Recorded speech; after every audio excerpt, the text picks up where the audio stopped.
Hello and welcome to the shop. I'm Jared and this is the Questionable Garage, and today is going to be a very special episode, especially for me. But before you guys understand just how special, we need to go back in time and I need to tell you just a little bit about my childhood. Growing up, we had one TV in our house in Rockford, Illinois. And the rule was whoever got home from school first decided what everyone was going to watch. So, despite my chubby nature even as a kid, I got really good at running for one particular reason: to get home, turn on the Discovery Channel, and watch How It's Made. Today on How It's Made, 3D metal printing.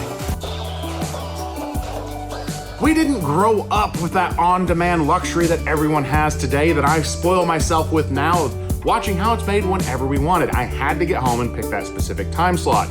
So with the restoration process of the EV1 and 212 going on, GM offered a very special tour. A chance to walk through Factory Zero and see just how the modern EVs are made there.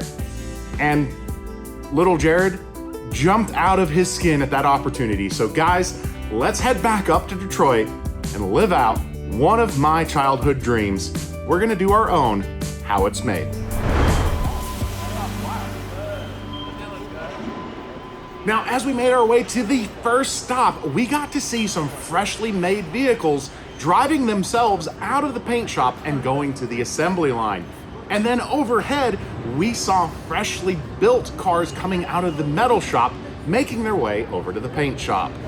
Guys, let me stop here real quick and tell you about the sponsor of this part of the video, Hesed Chicago and their 12th annual EV raffle. Now, you can win an EV of your dreams valued up to $80,000 or a $50,000 cash prize. You've got 8 different options of GM EVs, from the Silverados, from the Blazers, the Equinoxes. They are tons of amazing options. Maybe you pick one that we saw get built today. There's already been 11 winners. You can be the 12th. You get entered by heading on over to ccraffle.com to get your tickets, and you can learn just a little bit more about Hesed Chicago. Now, your ticket does 2 things. One, you get amazing odds at getting the EV of your dreams. They only sell 9,999 tickets total. That's it. Once they're gone, or if it hits the drawing date, that's the end. And 2, you help Hesed Chicago keep more than 80 programs running. Those programs help families in crisis, from job placements, food on the table, furniture. You are supporting a great cause and getting a great opportunity to win. Now, if you head on over to ccraffle.com and use code questionable, you're gonna save $25 off 2 tickets or $500 off 15. You're supporting a great cause and have great odds at an EV of your dreams valued up to $80,000. Again, that's 8 options under the GM banner, or $50,000 cash. Links in the description, comment box down below. Thank you to Hesed Chicago and their 12th annual EV raffle for sponsoring this part of the video. Now, let's go see how that EV you're gonna pick gets built. All right, so when GM heard our plans to go ahead and reluctantly paint 212, the paint was ruined. They said the first thing you need to see at Factory Zero is the paint shop, how everything is done today, to kind of get us inspired. We want to show you 3 major points from a vehicle painting process, okay? And they are the protection from, so prepping the metal and protecting from corrosion as a starting point. Then we're going to talk about sealing of the vehicle against the fumes, water intrusion, fume intrusion, anything that, anything that can penetrate the vehicle, because the vehicle will create the vacuum as it drives. And then ultimately, the process of beautification, right? Get that beautiful appearance on it. So we'll hit all those 3 stages. Hopefully you guys have fun. So, if you missed it, one of the most important things to good paint is clean paint. I love your hairnet. Thank you. I should have brought my hat from the truck. So we're about to get blasted with a lot of air to get clean. So come on, let's go. And sticky tape. Now let me interrupt myself here really quick. They take this step very seriously. The tiniest speck of dust or Great Pyrenees fur can ruin a paint job. It's the ultimate hair dryer. So the very first thing we'll show you guys is pre-treat Elpo. So that's going to be where we clean the vehicle after it comes from body shop. We'll clean the oil, the dirt, the contaminants that might be on it, the well balls, all off so we can put that Elpo layer on, which is our anti-corrosion. It's that first layer of material that we put on before we paint the vehicle. So we'll head that direction. So what we're about to see is what everyone preaches. Good paint is 95% prep work and then about 2% product and 3% application. But prep is number one for any paint.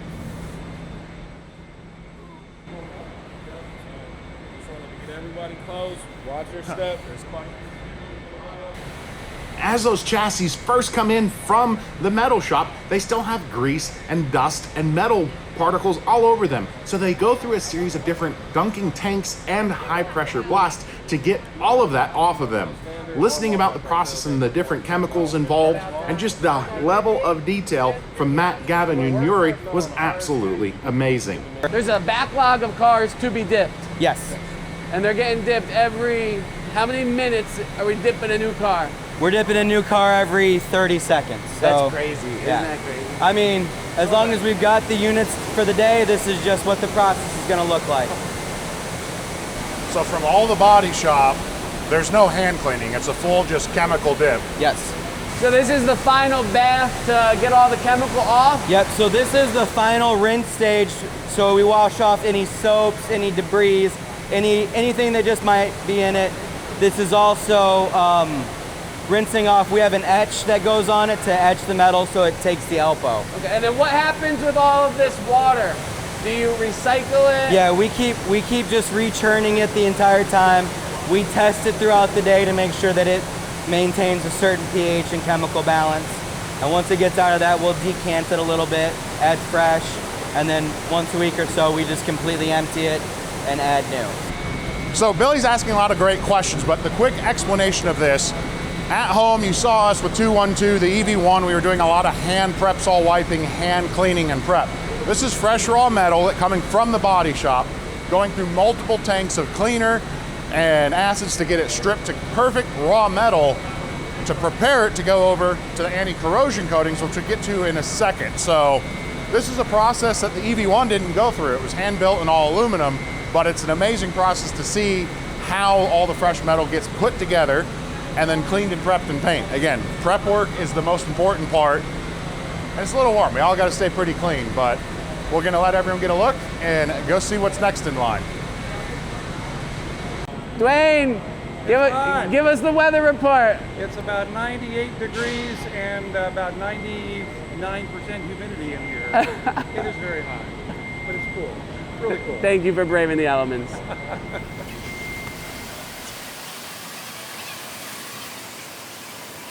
People don't think about how much water we use here in paint, but we use more water than the entire rest of the plant combined.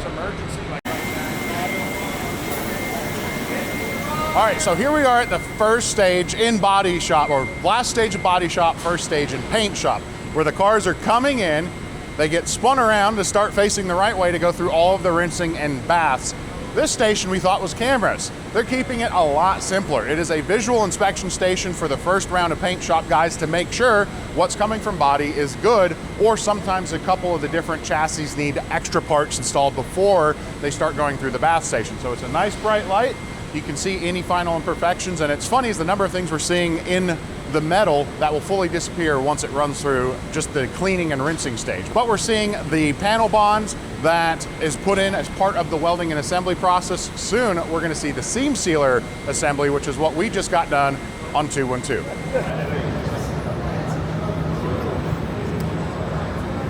Here's the trucks coming fresh out of the ELP coating and oven baking process.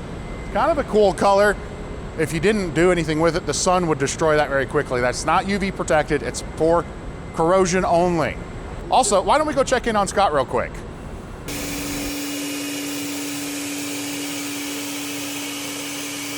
Now, once that chassis gets done with the corrosion treatment, it is time for seam sealer. Now, having just done this on 212 with a caulk gun, a brush, and business cards, it's amazing just how far this process has come. So we have two interior seam sealer cells, those are those first two cells here. We have a liquid applied sound deadener cell, and then we have our hem cell, which is really what I'd like to show you guys. That's where we put on those door edges, tailgate edges, hood edges, that little fine sealer bead along those. So we've got a little thin tip that just kind of goes in there, especially on the hood. We don't lift the hood, we leave the hood stationary, so we got a little tip that just kind of goes in and runs across it. Wow. All right, so this is what's called the hem sealer. It's a sealer you'll never see, but is kind of crucial to the car's finish. It goes in and puts a very fine bead on all of the seams, around the hood lip, the door lip, the top of the seals that are ultimately all covered with rubber gaskets, but water still can get in behind that. And that's like a key crucial corrosion point. And what's really fun during the process is a car comes in, a robot opens the door, it rips through. They don't open the hood, so they have a real special little thin one to go on. And this is like a very precise, thin process. So I'm gonna actually watch one or two.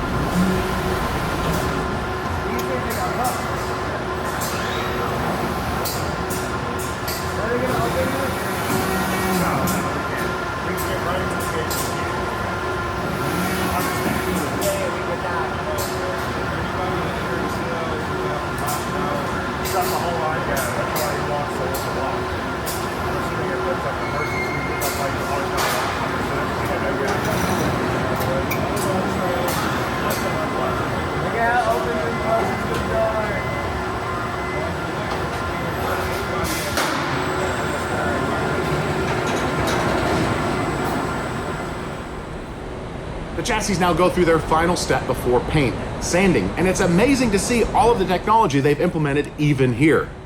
All right, this area is called sword brush. This is kind of a new standard. Yeah. So it's essentially a robot. It's got a big chainsaw-like brush on the end of it. Traditionally and historically, we had what we called a feather duster. It's kind of exactly what it sounds like. It is a big feather roller, and it would roll against the vehicle. Almost like a car wash brush. Almost like a car, exactly like a car wash brush. Yep. So, and it would pick up all that dirt and stuff. It utilized actual emu feathers, and because emu feathers, yeah. Especially female emu. For some reason, the female emu feathers were better at picking up dirt as opposed to the males. I don't really know the purpose behind that. But, so it would just roll across the vehicle and pick up the dirt. Well, that doesn't really work for us for a number of reasons. One of those being we have so many different body styles. Yeah. The feathers are profiled to hit the vehicle around all of its curves, its edges, its ledges. Well, we've got 6 different vehicles, so we'd have to have 6 different sets of feather dusters. So we went to sword brush, and it is actually becoming a North American standard. Essentially what it is, you see these little about 2-inch long nylon brushes, and they'll just run across the unit and pick up dirt.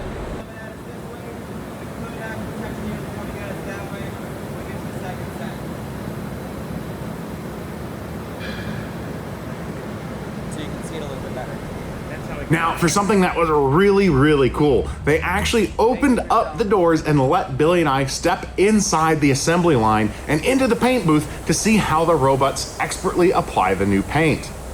So right now we're doing our first interior pass. We're gonna close the doors and the hood. Yeah, I like the paint guns had the little arms to gently push it in and the hood down. And now we're gonna start our exterior paint. Oh, and I see, so it's water at the bottom, so it's downdraft. Yep. So but that, instead of filters, you use water. Exactly. A lot easier to change out. So when I say downdraft, if you don't know paint booths, it has air blowing from the top, filtered going down, and traditionally on the extraction side, you would have filters, consumable filters. When you're doing this volume, that would get very expensive fast. So there's a water basin, and treating and filtering that water before discharging it is a lot more efficient at the scale than fiber filters. Does this do the color mixing on the fly? keep your hand in this direction. I'm sorry, what was your question? Does this do the color mixing on the fly for every vehicle? Yep. So when this one transfers out, they're gonna go to their purge position. They're gonna change out from this color's called Nagini, and then it's gonna switch over to our white, which is Summit. Oh, did he stop it? Yeah. This is where Billy also learned about a thing called a light safety, and more importantly, what happens when you ignore them. Even though we were nowhere near anything dangerous, the moment he crossed that barrier, he brought the entire assembly line to a halt. So we have light screens at the entrance and the exit, as well as door switches that'll prevent people from going inside. Obviously, these robots don't know if there's a person in there without those things in place, so it can be an extremely dangerous situation. And then each of those cups, when it's done with the one color, basically puts into the cup, sprays to clear the nozzle. New color comes, sprays a couple seconds, and then goes to the vehicle. So what we do is we do a multiple pass exterior paint. So it just finished with the first pass. It's gonna let it flash off for a few minutes, or for a few seconds really, and it's gonna restart. It's gonna come through here. It's gonna go through a low bake, just to flash the water that's in the paint out, and then it's gonna go into our clear coat booth. You know, all the panels on the EV1 were painted third party. They came already with color on it. I imagine it might be similar to how they do the Corvettes now, where it looks like a little model kit, where everything's like on a plastic tab that you break off. So I'm guessing that's how those were painted. They went through, and then when they got them for assembly on the EV1, it was just... We were told that they actually had physical mounts that each panel would go on. Yeah, well, that's what I'm saying. Like, it looks like a kit car. So the Corvettes currently go through and they're all on a panel like that. There's the sticker covered with tape. Yep, to keep it from getting painted. Smells like paint. I actually like the smell. This is the color of the car. Is that black or dark red? It's a dark blue. It's Dark called blue. Nagini. It's the color of the snake in Harry Potter. Nagini. I mean, I'm serious. Oh yeah, now, it's funny, back here now you can actually see the color a little bit It is more. extremely impressive how good that air filter, that filter is. Yeah, just pulling everything right down. We have a really good transfer efficiency, so I mean, pretty much we're putting the majority of the paint on the vehicle. So where's the heat flash oven? That's just right Yep, here? Yep. What this unit's running in right now is the what we call the heated flash. Runs at about 180 degrees, and it's just baking that water out. Units will come out a little tacky, but mostly dry, and that's when we hit it with our clear coat, our 2-component clear coat, which then... The operation, I mean, as trivial as it may sound, the operation of this small oven is very, very critical to the process. And that's why you don't have it, like when we do 2 and 2, if we don't bake the car, it's wait a day, like let it fully flash, and then that's why they always say too, like if you're gonna PPF a car, you have to give it 30 days to gas off, where this paint is coming through effectively fully gassed, degassed or gassed off. Now that we have seen the entire painting process and have a little bit of motivation for 212, GM said, hey, you guys need to build a battery pack. Want to see how we do it today? Well, of course we do. They said, head on over to RES. And come check out how these batteries are made. You're supposed to say what RES stands I was just for. about to. Oh, okay. Yeah. What is it? What's it stand for, Billy? Rechargeable Energy Storage System. Yeah, rechargeable energy storage system. Also, one of their employees made that awesome sign. I'm trying to get it on a t-shirt. That was fantastic. That's why we're here. So we are gonna go and learn how the modern batteries are made, see what we can maybe put into 212's.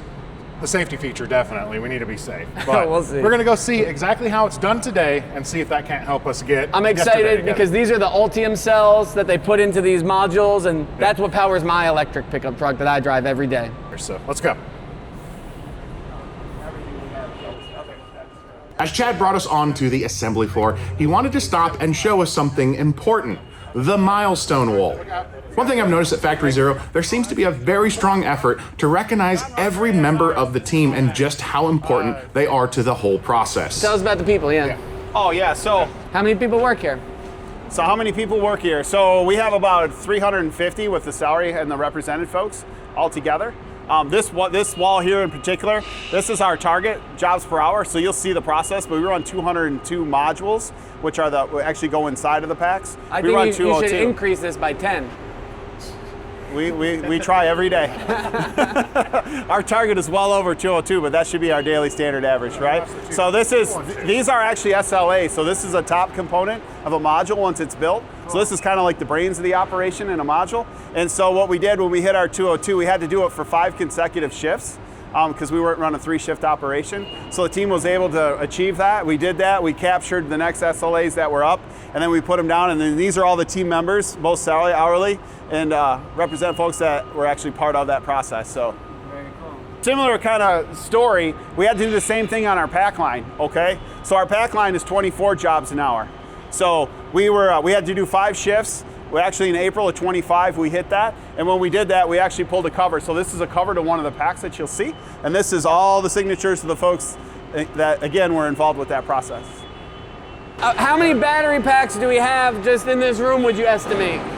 Right now, on hand, I have 1,400, but we move off site. So that area over there, where you walk past on the way in, pre-GA, that holds about 1,000 packs. And then will a pack ship out from here directly to a dealer if they need to swap a pack out? Or yeah, we'll usually ship to CCA, our customer care, and then it'll come back.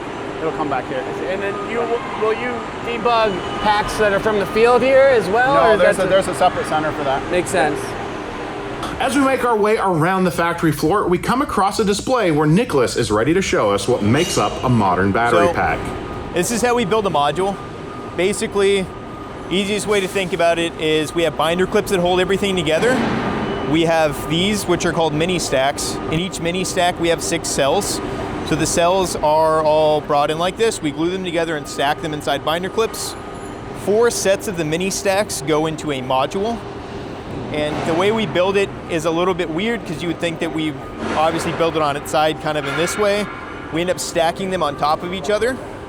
So it'll be kind of like a sandwich overall. We have a side plate which provides structural integrity to the module. Then we'll throw on a mini stack. Then after that, we'll throw in thermal barriers. Thermal barriers' primary cause is for TRP. Basically, it's in case anything ever occurs that would cause any thermal events. The goal is to try to keep that from proliferating. A good thing that companies like General Motors do is design for the worst case as well as the best case. So we'll stack up these mini stacks all together. It'll get put into a press where it is squeezed down. We have specialized adhesives like this, which its main goal is to help keep the module together. So it's a 2-part adhesive that we mix together and then dispense onto the side plates. As I mentioned, we build it sideways. From this point, the cold plates, which help provide cooling to the modules, have another adhesive applied to them. The goal for this one is to both provide a level of insulation away and then a level of like heat sink, so it will help cool the batteries by flowing water through this and then dumping the heat into the adhesive. So that is the glue, but also like a thermal base, like for your processor. Correct. Yes. In a computer. Correct. And you can feel it, like it's cold to the touch, right? Like here's some that's fully hardened. It's very, very hard and difficult to deal with as soon as it gets hardened. Cold. And then the other part of it is the ICB over here. So this is the overall brain of the module. It has the bus bars here as well. So as you see, there's the tabs sticking out of the modules. That's where the current actually comes out of the batteries. Everything gets squeezed together and slapped together. Then we go to a fully assembled module right here. So this is it completely together, tabs cut but not bent. So this is what we have looking here. The tabs are sticking straight out. From this point, this is how it exit the like full stack assembly process, as we call it. Directly after that, it goes over to a test and weld process, which is going to be an example right here, where the mod has the tabs bent inward, and then we use a laser welder to weld these 2 dissimilar metals from the actual battery terminals together. Boom, boom, boom, boom, boom. And from this point, we test the module, verify it's good, set covers on it, and then it gets set through the rest of the process until it gets put into a pack. At what point does it get charged, or is it just kind of held at a manufacturing charge? So we usually hold it at a manufacturing charge for the most part, just for safety reasons. Realistically, the larger energy that you have in a battery, the more difficult it can be to deal with. So. Yeah. And all the cells are validated before they even get to here. Correct, yeah. So we test them even before they get built into a mini stack. These modules are common whether it's a BEV or a BET. So our BEV's battery electric vehicle, BET battery electric truck, but the modules are identical, same part number and everything. So this is what it looks like as we're stacking it. So this is a 2-stack The difference between a BEV and a BET, obviously besides the minor components, is that a BEV, which is going to be like a lot of the smaller SUVs that we make, will only be a single stack battery pack. Yep. This is a dual stack because a lot of the trucks take more power. So this is specifically the BET platform that we build at this plant. So this is for a pack for what, Silverado? Silverado, Sierra. What range is this one? Max range? This would be a max range. This is a This full is the size max pack. range, just with the full stack. Full Yeah, stack, the the most 24 modules, modules. 24 Long modules. wheelbase, short wheelbase, and then we vary the number of modules that are in it, anywhere from a 20 mod all the way up to a 24. Okay. So you're looking at a 24 mod right now. Yeah. Are the modules doing balancing within themselves, or is it just a pack level balance? Yes. Both, yeah. Each module is Wi-Fi communication back to The BMS, controller. which is where, up front here? In the vehicle. It's In the vehicle. So the actual communication portion on the module is going to be the ICB itself. Yeah. Those are what have the communication. That's why we have like a module level up to the actual vehicle. It's so cool to see just how far we've come because, you know, in all the 90s EVs that we work with, it's just a bundle of wires. It's a huge wiring harness that is wrapping its way to every tap. Everything, you've got sense leads off of everything, plus the power leads, then a shunt resistor. Like there's so much Now we have beautiful flexes. nice flex and wireless communication. Send like one module is sending almost the whole EV1's worth of data back. Yeah. I wonder how this is going to advance even more with the Ethernet. So you're gonna see, I'll show you the loop, and then you're gonna go see us build the lower level. The upper level is really just redundancy, so there's not a lot to see. It's just the same thing over. Yeah. But we'll show you how to build the bottom. Where we're standing, if you want to lay of the land, the line itself is a big oval, okay? And if you look down at the far end, that's the end of the line. As far as you can see, it goes all the way to the end, turns around and comes back, okay? And how it works, this is actually the end of the line here with this significantly large robot. So the pack weighs thousands of pounds, right? And then this is where the empty trays are getting put in. Everything travels through the line on what we call an AGC, an automatic guided vehicle, so it runs on the track. After seeing all of the individual pieces, it's time to see how they're turned into the modules that eventually propel these vehicles down the road. One thing you'll notice here is a lot of cages and automations. It's something you'll hear let's try it several out times here. throughout this tour. Safety. But what happens, There's there's an end effector there, that aluminum junction. It comes in and it actually clamps on the sides of the... And then it bolts it in. Right there, yeah. Right there. So it's gonna see the pack, it's gonna come in when it's running. There's a stop here on the floor. There's no real physical stop. It stops on what we call pucks on the floor, so it knows its location. And then it goes, the camera, it's got vision system. The vision's gonna help it find the module. The vision's also gonna help it figure out where it's at in location of that pack. That pack could be one way or the other. So it's gonna take some shots, know where it's at. It's gonna set zero and date them in simple terms, and then it's gonna drop all of them in there. So it's gonna drop in the first layer. Wow. And it's gonna know, because each one of those packs is queued, so it knows how many to put in per the build. And what robot is feeding it modules? And so it's gonna, the dunnage goes into that handling system over there, and the driver actually loads it into the on the lanes, and then it'll just pull them in.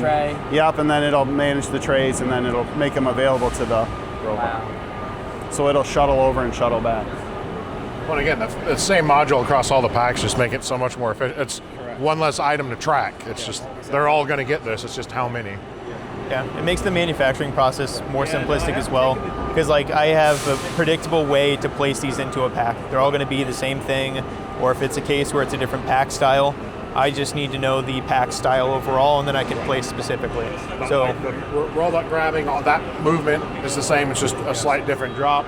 Plus, the biggest hurdle for EVs are batteries. Like it's the fuel, the cost, recharging, and by streamlining your manufacturing side, you're driving costs down, which makes them more affordable.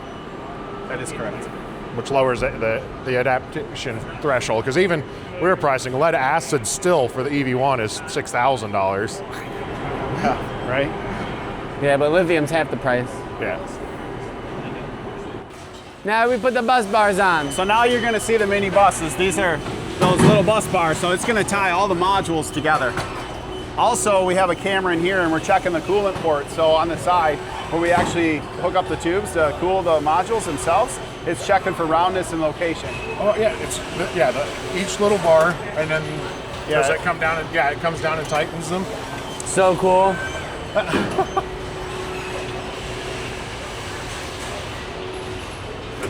I watched your video when you had the one hand and it had the one glove and the one person had to bus it. We don't do that here. Oh yeah, yeah. Oops, I'm sorry. No, I see it, you. Am I too close? So just briefly, these are the coolant. Oh, yeah, These are the coolant pipes. So these actually tie all the modules together, right? And then we flow coolant through. We don't actually put coolant here in res. It gets entered at the end of general assembly. Yeah, when they do the right. But we do flow. tie it all together. We do pressurize it, leak test it. So, and that's kind of what where we would see next. So that's our test station. So now we've built the whole lower level. We put the coolant pipes on, so they're all tied together. Now we're going to take it to test. It'll do. I'm not a master of the test, but it's going to check all the modules, make sure all the busing that we've done is okay, make sure that we have no leaks in here. Because the next step, we're going to put that tray in, and then we're going to put another layer on top. Yeah. Last thing you want to do is have something wrong underneath that tray. It becomes labor intensive. So we check 100%. EV1's a double stack too, just like that. So we're gonna have to make sure everything on the bottom's all good. Yeah, make sure you check it first, right? But we're just a little bit before liquid cooling. Lead acid. We just got a big, the Saturn air conditioning blower. That's how we keep them cool. Nice, outstanding.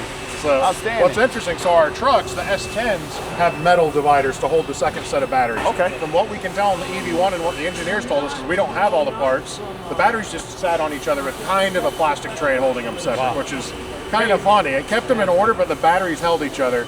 But in a truck, they actually had metal stands to keep them from sitting on top. But Yeah, nothing touches here. We suspend it by those side plates everywhere so that it doesn't rub or touch or anything. I like all stainless.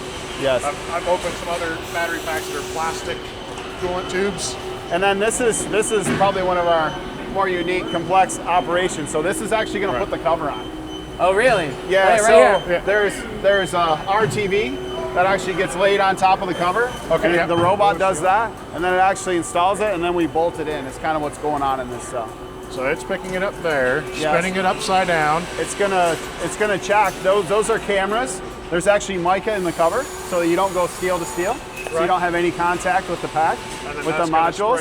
And then that's gonna go around, yes. And it's gonna. Yeah, so it finishes like a tip clean operation. After it finishes its tip clean operation, it goes in. It applies RTV bead all the way across. It's also checking the profile of it to make sure that it is like within a target range. If everything is good, it'll take it and then it'll drop it on top of the pack. So even after it does the seam, it'll do one follow-up check. I'm happy with the seam, and then put it on. Well, it's doing it already currently. So it's shooting a laser. You'll see there's like a red line across it as it's doing the actual dispense. Okay. That's the quality check it's performing. To make sure it's the right height. So we take What a honestly bead. a ridiculous amount of number of measurements on this. It passed quality checks, so now we drop it. I mean, I don't like talking stuff. I come from a long history of ice, so I'm used to the oil pans. But 18 feet of a bead consistent, that's a little tricky. Yeah, 'cause like reach, you'd have to walk with it. We have the original EV1 assembly line videos, and they put a huge bead like that on the roof. Really? Oh no, big, Huge bead. of A two-part. lot of suction comes in our process, right? Because we don't want to touch or cramp or crimp. Like cells just to the more whole thing. insulation. More, and we use suction cups to pick. So I love it, and then it presents. presents, checking for the mica underneath, right? And then the next robot over here, one on the furthest side, runs down the stanchion bolts, and that's what actually That mounts real the back big of the ones. vehicle. Yeah. So it's doing the camera check right now to find.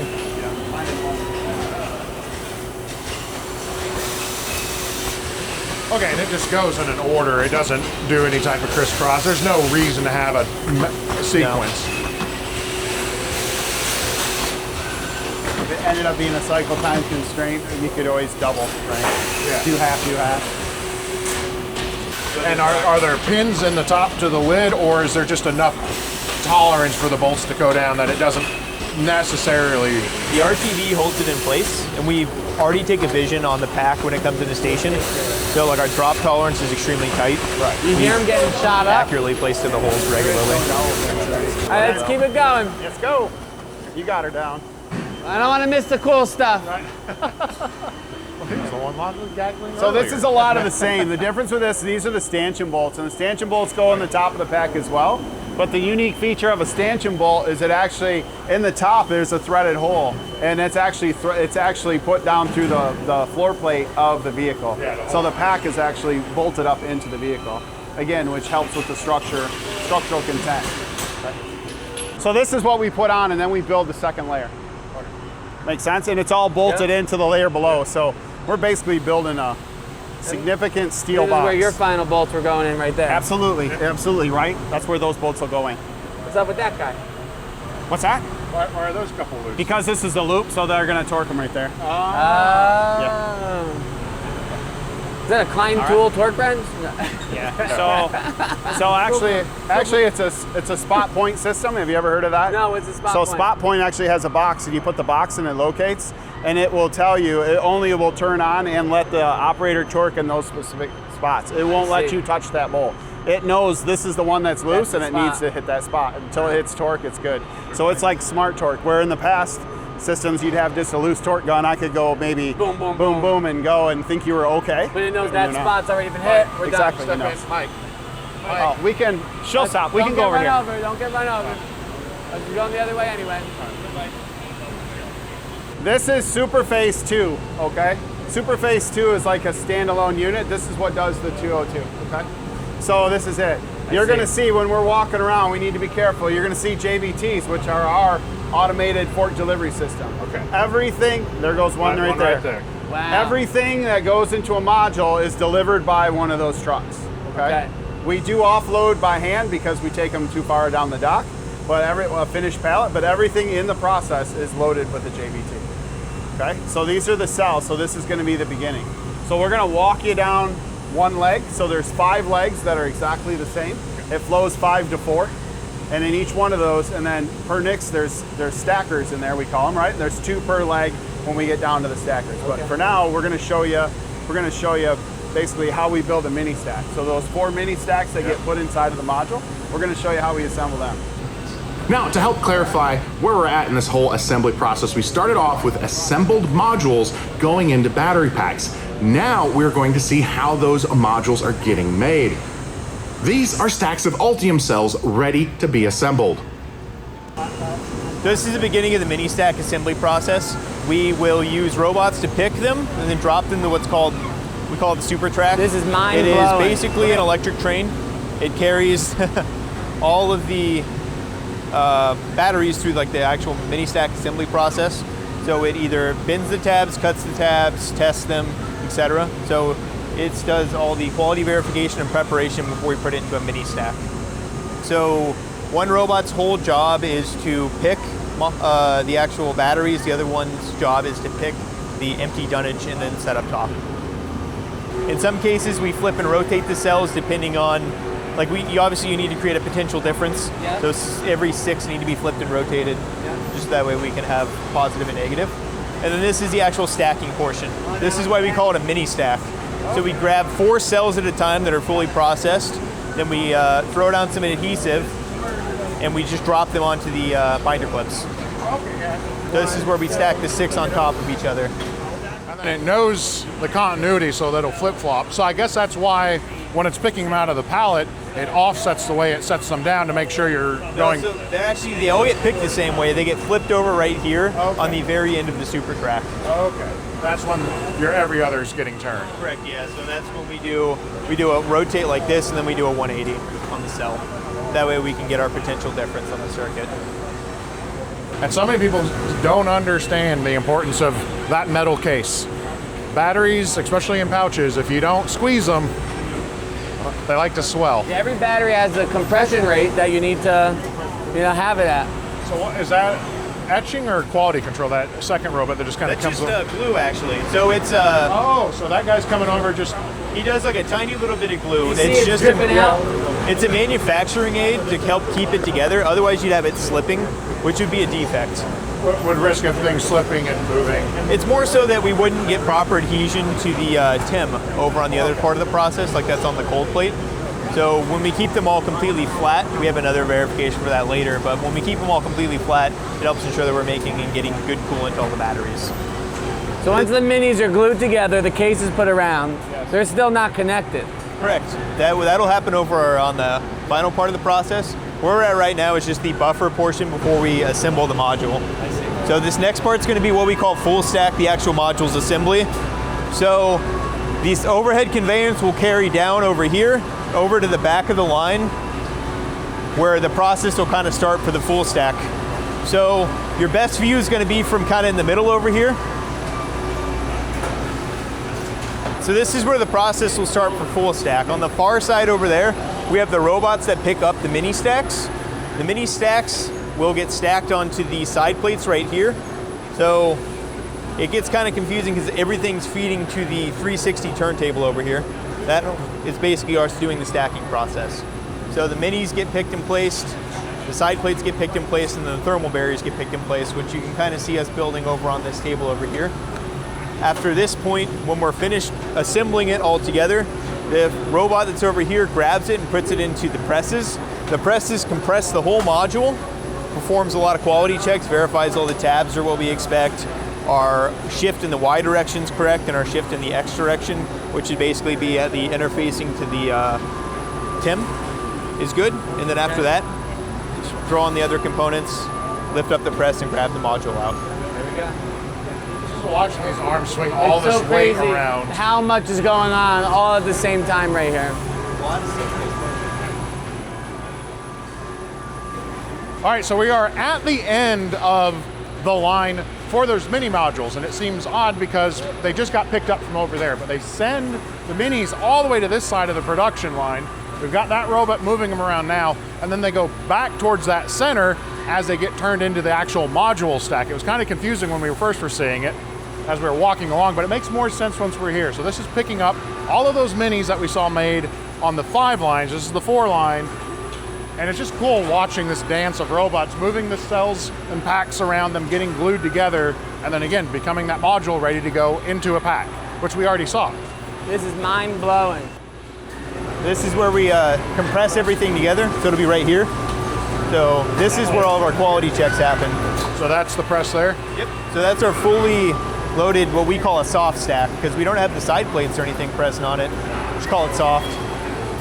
The compression force comes down. We do every one of the quality checks we talked about. So we're checking tabs, we're checking offsets in the Y direction, the Z direction, and then we put everything together. Blue lights. I'm looking out here trying to find them Yeah, so inside the blue light. The blue lights are the backlighting for it. Yeah. The cameras are actually moving on that gantry right there, so it's going up and down.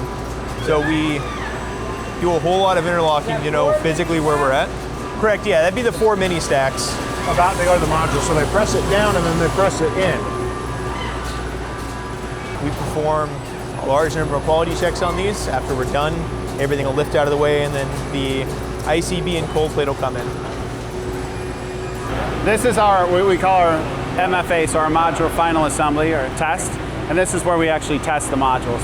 So once we get it, the tabs, all it's automated saying testing as all well. automated, Yeah. no human intervention. It runs over top, they come over, they drop down, runs into a cell. We bend the tabs over. We actually laser them, right? We laser those 6 spots, laser weld, so it becomes a whole battery. Then we test it. A little bit of background about the test is basically we do like a rapid charge to it and then like a rapid discharge to try to test and see if it's good. Okay.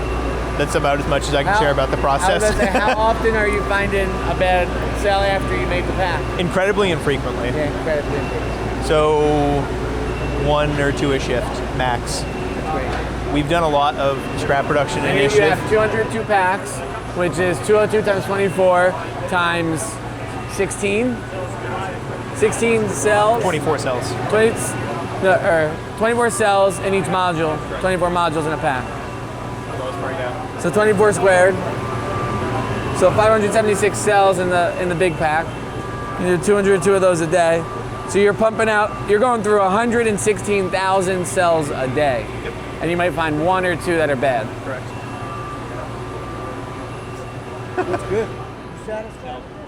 As our tour comes to an end, we head back out front to reflect on everything we've seen.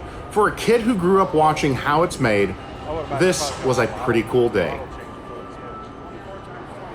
All right, well, that is an amazing end. We've got to take a look inside how the modern EVs are made and actually how many similarities that came from the EV1, just some of the processes throughout. It is just so cool to be invited on the inside of General Motors today, the same company that built the EV1. Yeah, it's just been phenomenal, and the access that they're giving and allowing us to share with you, it's still so much of small glimpses that have maybe come out, but they're giving us full access. There's been so little off limits that we get to share with you, all because some crazy guy spent way too much money on a Saturn on an auction site. So thank you, Billy, for I'm really happy to take you all along the ride with me. And one day we'll all be riding 212 together too. Our goal is 212 to come visit here as well. So I'm Jared, reminding you guys to always make questionable choices, and it's electric. see you next time.